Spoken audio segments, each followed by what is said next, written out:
कृषि सिर्फ रोजगार नहीं बल्कि ग्रामीण जीवन शैली का हिस्सा है जो 70 करोड़ से अधिक लोगों को आजीविका देती है। विकसित देशों की बड़ी कंपनियां भारतीय बाजार में सस्ते अनाज पहुंचाकर किसानों की आय पर असर डाल सकती है। अमेरिका, ऑस्ट्रेलिया और यूरोप कृषि निर्यात के लिए भारत को अहम बाजार मानते हैं। भारत में कृषि सिर्फ आर्थिक गतिविधि नहीं बल्कि जीवन शैली व घरेलू अर्थव्यवस्था के लिहाज से संवेदनशील क्षेत्र है। कृषि एवं पशुपालन से जुड़ी गतिविधियों देश की ग्रामीण अर्थव्यवस्था की रीढ़ है जो 70 करोड़ से अधिक लोगों को रोजगार देती है। विकसित अर्थव्यवस्थाओं में कृषि जहां अत्यधिक मशीनीकरण और कॉर्पोरेट आधारित है, वहीं भारत में यह जीवन यापन और आजीविका का सवाल है। वैश्विक खाद्य व्यापार का 90% से अधिक हिस्सा करीब 5 बहुराष्ट्रीय कंपनियों के नियंत्रण में है। उन्होंने ऐतिहासिक रूप से आक्रामक मूल्य निर्धारण रणनीतियों का इस्तेमाल किया है। अपने किसानों को भारी सब्सिडी देने वाले विकसित देशों की इस कंपनियों को भारत अगर कृषि आयात शुल्क से में छूट देता है तो देश में सस्ते अनाज और उत्पादों की बाढ़ आ सकती है।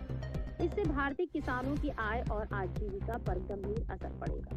भारत अनाज उत्पादन में काफी हद तक आत्मनिर्भर है, जबकि अमेरिका, ऑस्ट्रेलिया और यूरोपीय संघ जैसे देशों के लिए कृषि एक बड़ा व्यापारिक उद्योग है। बड़े पैमाने पर मशीनी खेती एवं भारी सरकारी सब्सिडी से अमेरिका और विकसित देश भारत को अपने निर्यात विस्तार के लिए आकर्षक बाजार मानते हैं।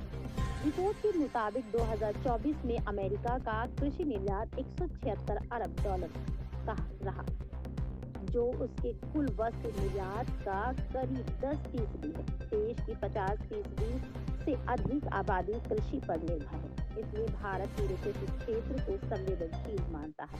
विशेष रूप से मुख्य फसलों, दूध और प्रमुख कृषि उत्पादों पर आयात शुल्क ग्रामीण आजीविका के लिए बेहद अहम है। भारत का कृषि क्षेत्र फिलहाल माध्यम से ऊंचे शुल्क या आयात शुल्क और नियमों के जरिए संरक्षित है।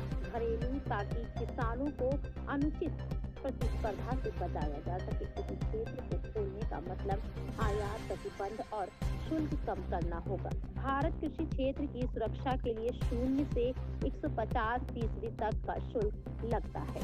अमेरिका भी कुछ कृषि उत्पादों पर ऊंचे शुल्क लगाता है, जैसे तंबाकू पर 350%। विशेषज्ञों का कहना है कि अमेरिका जटिल नॉन एड वैलोरेम शुल्क भी लगाता है, जिससे आयात महंगा हो जाता है। इस तथ्य को व्यापार चर्चाओं में अक्सर नजरअंदाज किया जाता है।